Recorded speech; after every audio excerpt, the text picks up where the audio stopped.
Hi, everyone. I'm Elaine Quijano. The final GOP debate before the Iowa caucus was missing one very important candidate, the frontrunner, as Republicans took the stage in Des Moines Thursday night to make their final pitches before the Iowa caucuses kick off on Monday.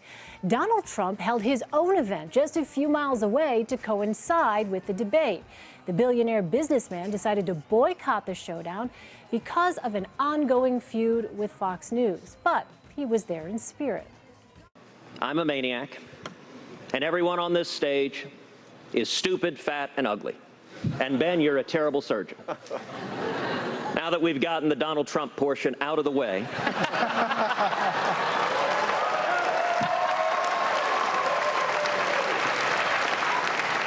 I want to thank everyone here for showing the men and women of Iowa the respect to show up and make the case to the people of this state and the people of the country why each of us believe we would make the best commander-in-chief. It's not about Donald Trump. He's an entertaining guy. He's the greatest show on earth. This campaign is about the greatest country in the world and a president who has systematically destroyed many of the things that made America special. I kind of miss Donald Trump. He was a little teddy bear to me. We always had such a loving relationship during these debates and in between and the tweets. I kind of miss him. I wish he was here. Everybody else was in the witness protection program when I went after him on behalf of what the Republican cause should be. Here with me, CBSN political contributor and Republican strategist Leslie Sanchez, Mashable politics editor Juana Summers, and in Washington, CBSN political contributor and former John McCain campaign manager Rick Davis, as well as our Major Garrett, who is out in the field there in Des Moines. Major, first I'd like to start with you. What do you think? We heard this interesting debate talking about substantive issues while across town Donald Trump was holding his own rally. What are your thoughts?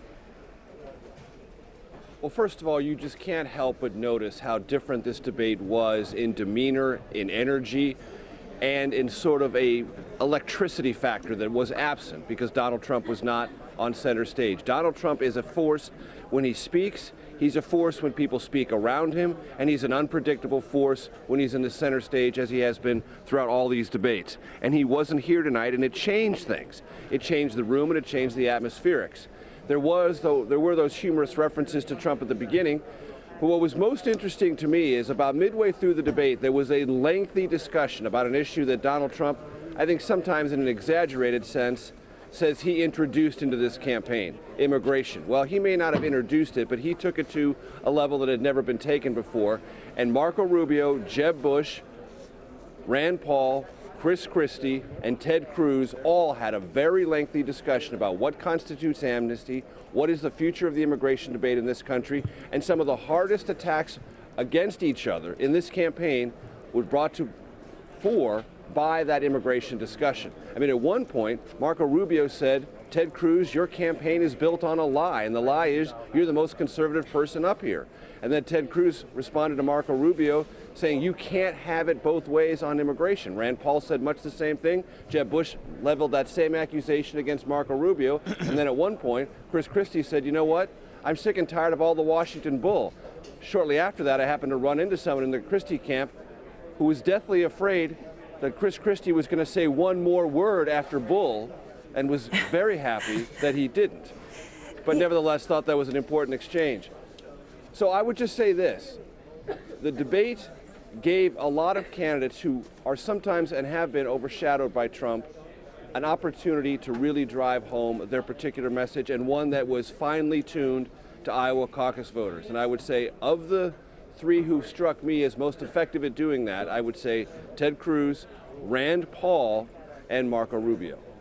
In fact, Major, we do have a bit of the exchange that you were just mentioning. Let's go ahead and play that now for our viewers. This is the lie that Ted's campaign is built on, and Rand touched upon it.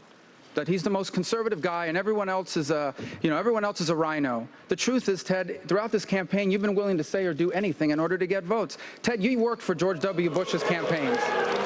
You helped design George W. Bush's. You helped design George W. Bush's immigration policy. And then when you got to the Senate, you did an interview with CBS News that wasn't even part of the video, where you said on the issue of people that are here illegally, we can reach a compromise. And then in the committee, you said, I want to bring people out of the shadows. Now you want to trump Trump on immigration. But you can't, we're not going to beat Hillary Clinton with someone who's willing to say or do anything to win an election. You know, I like Marco. He's very charming. He's very smooth. But the facts are simple. When he ran for election in the state of Florida, he told the people of Florida, if you elect me, I will lead the fight against amnesty. When I ran in Texas, I told the people of Texas, if you elect me, I will lead the fight against amnesty. We both made the identical promises. But when we came to Washington, we made a different choice. Marco made the choice to go the direction of the major donors to support amnesty because he thought it was politically advantageous. I honored my commitments, and as president, I will honor every commitment that I make to the men and women of this country. So let me just get your thoughts. I'm curious, both for Major, Rick, and our other panelists here, have we heard this kind of in-depth discussion on an issue like immigration up to this point? Rick, let me ask you your thoughts on that. Yeah, I think this was actually a really healthy exchange for the folks on the stage. It did have missing the Donald Trump, I'm going to build you this fence, and it's going to be a beautiful fence, and I'm going to get somebody else to pay for it. I mean, that's just a distraction. So tonight we actually heard a really interesting exchange between all the candidates on the stage, and it was productive. I would say one of the things that you have to look into when analyzing the exchange between Cruz and Rubio is I'm not sure Rubio is actually a credible voice to criticize Cruz as a conservative on immigration. In other words, I think it was a good hit, but I don't think you can use Rubio as an advocate on what is or isn't a conservative position. He has not established his credentials as being more conservative than Cruz. I think in that exchange, Cruz wins it because I don't think anybody's going to believe the attack. Leslie, what do you think about that? Does, Marco Rubio have credibility problems when it comes to this issue of immigration? He does, and I think Governor Jeb Bush directly hit him on that when he said, he talked about more so it was basically a flip-flop, running away, cut and running from his position before. That is the harshest part of this whole issue. You can get tied up in this issue in the language of amnesty and blanket amnesty, is it for everyone? But fundamentally, conservatives see it as an open borders policy that gives citizenship to everyone. What you heard today was a deeper discussion that no, wait, there are tiers, there are levels, there's a measured approach. What's strange about this, and the sad part, and I think that's where Marco Rubio was trying to go, is that Ted Cruz was originally the architect of a lot of that compassionate conservative language. He was talking about legalization and path to citizenship when he was working for George W. Bush, and now all of that is silent, and he did not respond to that direct line of attack from Marco Rubio. So there's a lot of mud on the boots, so to speak, on the issue of immigration. It just shows how hard it is to get out of a Republican primary. Major, so you think that there was the emergence of some clarity at all from any of the candidates on this issue of immigration and where, in fact, they do stand? Well, I think there is clarity in this respect, that all Republicans who have been through various immigration wars, and Jeb Bush talked about his brother back in 2007, that's a legislative battle I covered on Capitol Hill, or the gang of 8 immigration reform legislation that was tried in 2012 and 2013. Anyone who has been party to that conversation and is now a Republican understands two fundamental things. One, mass deportation, though it sounds possibly plausible, is not an effective remedy, even though Donald Trump talks about it, and to a certain degree, Ted Cruz talks about it. You didn't hear anyone advocating that tonight. You also heard all of the past approaches on immigration that everyone on that stage has, which at one point or another encompass the concept of creating, if not citizenship, a path to legal status for people who entered the country illegally, whether that's a green card or some sort of work permit or some other measure to get them out of the shadows, that's one of the terms of art, and resolve this problem in addition to securing the border and taking care of a lot of other issues related to either border security or verification of someone's legal status once they're in the country. All those things got teased out tonight at a level of specificity that we haven't seen before, and everyone sort of had to own their past on where the immigration debate has been in with the Republican conversation generally, where Trump has tried to drag it. But tonight, I didn't hear anyone on that stage, even though Marco Rubio sort of lob that at Ted Cruz. You're trying to out-Trump Trump. Nobody was as Trumpian on immigration tonight as they had been before. That struck me as interesting. You know, one of the other things that was so interesting, Juana, I thought was the exchange between Marco Rubio and Jeb Bush, as Major was pointing out at the outset. And if we have that ready, you know, it's the sound where they talked about amnesty and the path to citizenship. And there was quite a bit of back and forth between the two. And what we heard from Jeb Bush was really the articulation of a policy that hasn't really been popular necessarily with conservatives. Let's go ahead and play that sound. Within 2 years of getting elected, you were co-sponsoring legislation to create a path to citizenship. In your words, amnesty. Yeah. Haven't you already proven that you cannot be trusted on this issue? No, because if you look at the quote, and it's very specific, and it says blanket amnesty. I do not support blanket amnesty. I do not support amnesty. You said more than that, sir. No, I said I do not support blanket legalization. You said earned path to citizenship is basically code for amnesty. You supported earned path to citizenship. It absolutely has been. And at the time and the context of that was in 2009 and 2010, where the last effort for legalization was an effort done in the Senate. It was an effort led by several people that provided almost an instant path with very little obstacles moving forward. What I've always said is this issue does need to be solved. They've been talking about this issue for 30 years, and nothing ever happens. He was the sponsor of the Gang of Eight bill that did require a bunch of thresholds, but it ultimately allowed for citizenship over an extended period of time. I mean, that's a fact. And he asked me to support that. And I supported him because I think people, when you're elected, you need to do things. And he led the charge to finally fix this immigration problem that has existed now for, as Marco says, for 30 years. And then he cut and run because it wasn't popular amongst conservatives, I guess. Here's what I believe. And I wrote a book about this called Immigration Wars. You can get it at $2.99 on Amazon. It's not a bestseller, I can promise you. That is the book where you changed your position on immigration. Because you used to support a path to citizenship. So did you. Well, but you changed in the book. So did you, Marco. You wrote a book where you changed your position from, you wrote a book where you changed your position from a path to citizenship to a path to legalization. And the bottom line is this. We are not going to be able to do anything on this issue until we first bring illegal immigration under control. And when you led the charge with the Gang of Eight, I supported it because you asked me to. I think it's important for people in elected office to try to forge consensus to solve problems. There's never going to be a perfect bill. Juana, what do exchanges like that tell us about how complicated it can be for Republicans to navigate this issue of immigration? Well, they tell us quite a bit, and I have to say that in terms of watching all of these debates, this is one of the most illuminating exchanges that I've seen on immigration, particularly the point where you see the clips of Marco Rubio as a Senate candidate in 2009 and 2010. They're just brutal, really hammering him on his past positions and speaking against amnesty. I think it tells us a lot about the rhetoric and how that rhetoric speaks to the Republican base and just how difficult a needle the candidates have to thread as they're trying to appeal to the base voters that turn out in these early primary states. Those are people who are going to be tacking to the right in many cases. It just really does illuminate. And with Trump not on the stage talking about, you know, building a wall, his tough line talking on immigration, it really gave a chance for us to see more from Ted Cruz, from Marco Rubio, from Jeb Bush about where they actually stand. And I think that this debate, we probably learned more about those positions. And Fox, I think, did a good job of holding them to account of what they've said in the past, and it had them kind of come to reckon with that. Major, I was struck by what Jeb Bush said there at the end. I think it's important for people in elected office to try to forge consensus to solve problems. There's never going to be a perfect bill. Do you think that a statement like that and some of the exchanges that we heard tonight have the potential to perhaps draw in some moderate voters in a way that they might not have been drawn in before when it comes to the issue of immigration? I wouldn't put it necessarily in terms of moderate versus conservative. I would say there is, and there was tonight, a conversation about pragmatism and real political outcomes. Now, there is and always has been a tension in American politics between your principles and how hard you're willing to fight for them and compromise.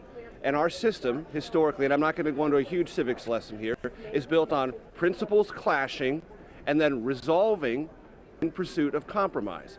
That's been true of every great issue in this country and its history.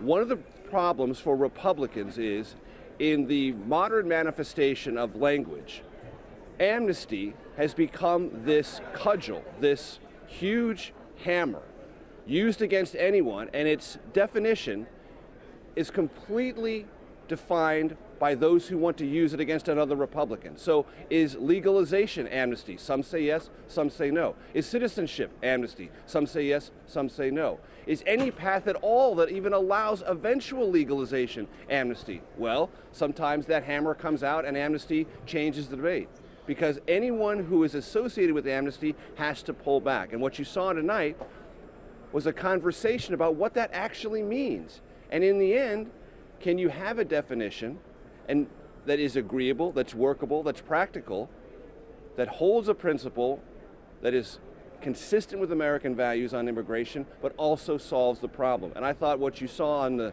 debate stage tonight was a lot of capable people who are familiar with this issue, familiar with legislative complexities, at least making an effort to move in that direction. And in fact, one of the points that was raised by Senator Rand Paul, the issue of border security. As you noted, Major, off the top, without Donald Trump there, the rhetoric about having a wall and getting the Mexicans to pay for that wall, that all was gone. However, we did have a really kind of pointed exchange between Rand Paul and Marco Rubio. I'm going to play that if the control room has that ready at SOT 3, where they were discussing the idea of border security. If you want to defend the country, it begins with border security. And this is where I've had my disagreement with Senator Rubio. When he brought forward the Gang of Eight bill to give citizenship to those who came here illegally, I put forward an amendment that says we should have more scrutiny on those who are coming as students, those who are coming as immigrants, those who are coming as refugees, because we'd had 2 refugees come to my town in Bowling Green and try to attack us. Marco opposed this because they made a deal. He made a deal with Chuck Schumer that he would oppose any conservative amendments. And I think that's a mistake, and I just don't think Marco can have it both ways. You can't be in favor of defending us against Islam, radical Islam, if you're not for border security. Might I respond? The first thing, I don't know of anyone who's not in favor of fully vetting people that are trying to come to this country, other than perhaps Barack Obama and Hillary Clinton. I think we all support that. Rand's amendment was not the right way to do it. I do believe that people who are trying to come to the United States, this country has a right to know who they are and why they are coming. And that's why I've been very clear. When I am the President of the United States of America, we don't know who you are, and we don't know why you're trying to come to the United States, you are not going to get in.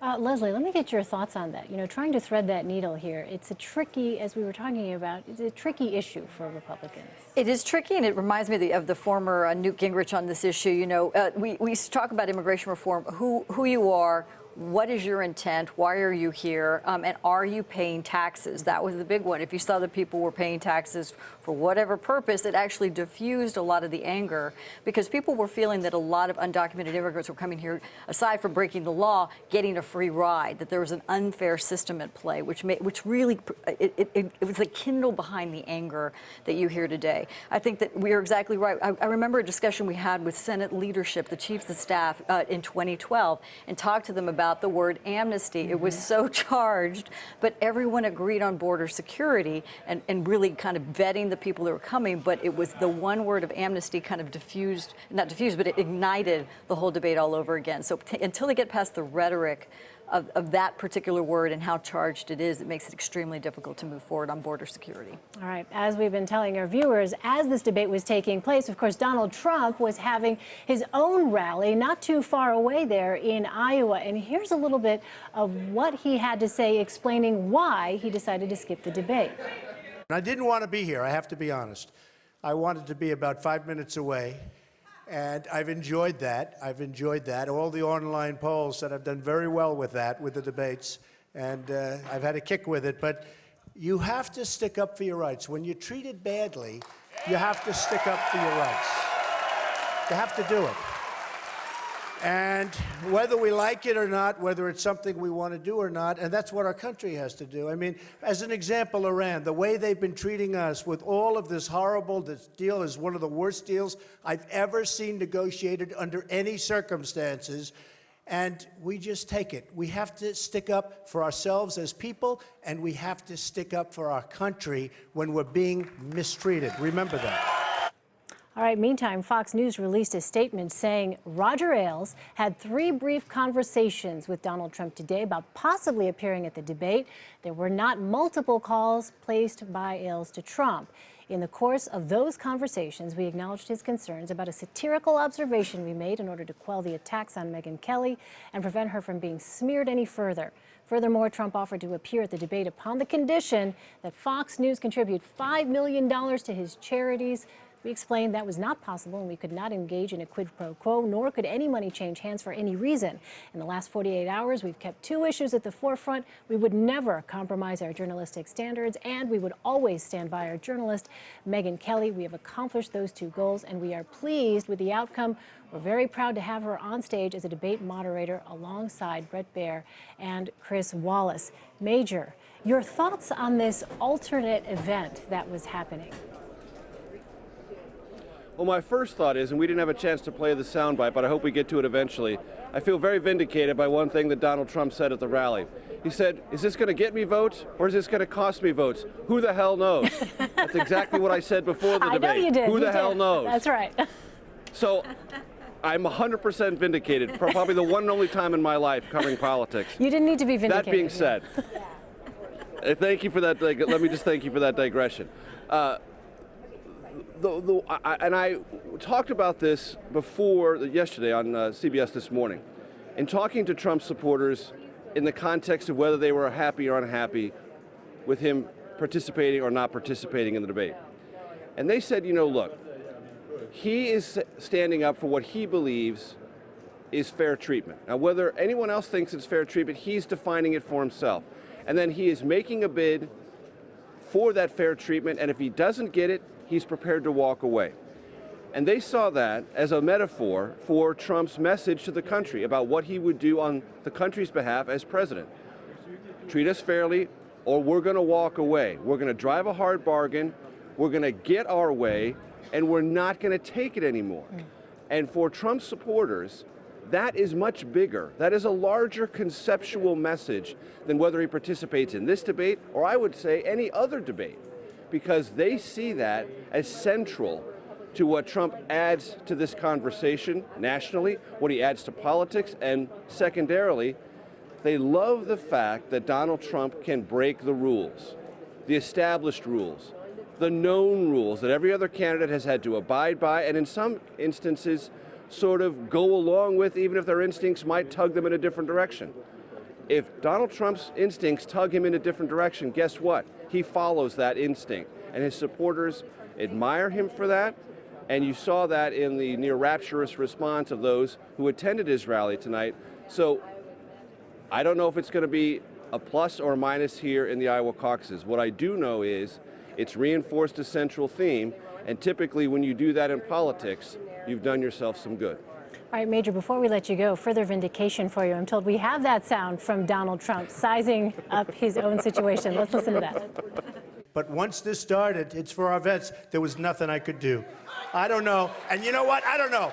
Is it, for me personally, a good thing, a bad thing? Will I get more votes? Will I get less votes? Nobody knows. Who the hell knows? But it's for our vets, and you're going to like it because we raised over $5 million in one day.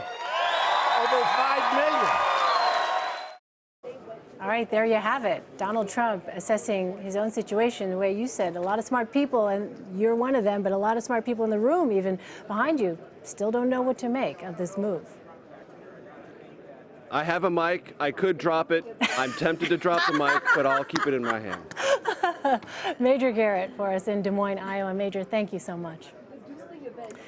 We want to continue our discussion here. We've got Rick Davis in Washington. Rick, I have to get your thoughts on that rally, too, because I know that certainly a lot of people would say this is a grab for attention. What do you make, though, of the fact that Donald Trump took a very big risk in making that move tonight and skipping out on the debate? Yeah, no, I'm not sure it was a grab for attention. I think he let his emotions get away with him. He's got this weird grudge with Megyn Kelly, who, did a good job tonight. And I think he put himself in a trap that even he himself couldn't get out of. And, I think it's nice that he raised money for the vets, but, it's not like this is something that was so pressing that he'd rather do it. He made this event up so that he could escape the debate, and he didn't want to be on the stage with Megyn Kelly and felt offended by Fox, and all of which come from a guy who's probably the most offensive candidate of our time. So I mean, it just doesn't. I mean, it doesn't make any sense. And so it's kind of hard to say whether or not it's going to help him or not. I think Major Garrett's comments at the very start of this that nobody will know, and the clip you just said. I think the fact that Trump agrees with him and he doesn't know himself. Again, we'll probably know the outcome of that right after the caucuses. If he loses a caucus, it's going to be written up as a failure. If he wins, people will say maybe it helped him. And Juana, I mean, your thoughts on this? What's the message to Iowa voters by him skipping out on this debate? I think, if anything, Donald Trump is trying and perhaps succeeded in sending the message that he doesn't play by the traditional Washington rules. That is why the base loves him. That's why we've probably seen the strength from Donald Trump that we've seen in the polls. He continued that tonight. I do have to say, though, I do agree with the idea that Donald Trump got himself kind of stuck in a spot here. He goes out and he says these things, and he often frequently changes course. He's threatened not to appear on Fox News for multiple times since he launched his presidential campaign, when in fact now he's appeared more than 100 times, according to the Washington Post, since launching back in June. He says that he's not going to talk to them anymore because he doesn't like Megyn Kelly. He said that he's not going to sit for interviews with her. He said he's not going to show up to the debate. And this time he actually had to stick by his guns and stay off the stage. So it'll be really interesting to see how voters in Iowa and in New Hampshire and South Carolina actually take that, as well as whether or not some people will chafe at the idea that he's kind of taking a victory lap about America's veterans, using them as a prop. I just saw a tweet from Donald Trump where now he said $5 million in the clip we just played for Major. Now he claims he's raised $6 million for America's veterans. You saw after Sarah Palin endorsed him, there was some flap over whether or not she'd used her son as a political prop, also a veteran. Perhaps some flowback for Donald Trump there as well, with a number of veterans groups, as we reported earlier, saying that they didn't want any part of this money. They weren't ready to come to the Trump show. Leslie, let me ask you about also having Mike Huckabee and Rick Santorum at that event. What'd you make of that? That's about the most media attention they've received in a long time. They're really excited. But these are the guys who won their Iowa families 2 got to years see them ago. on TV. Somebody was there. So, it's more than the 2 or 3 people that show up. No, if it's difficult when you're at the very bottom. And it's really only your family at the rallies. You really want to look for any opportunity. It was a strange situation. It's all upside for them. And it actually is, to some extent, upside for Donald Trump, because they do have the evangelicals and the social conservatives. And they do really have a megaphone for them. So some that are still on the fence and maybe looking at Cruz, they'll certainly pay attention to that.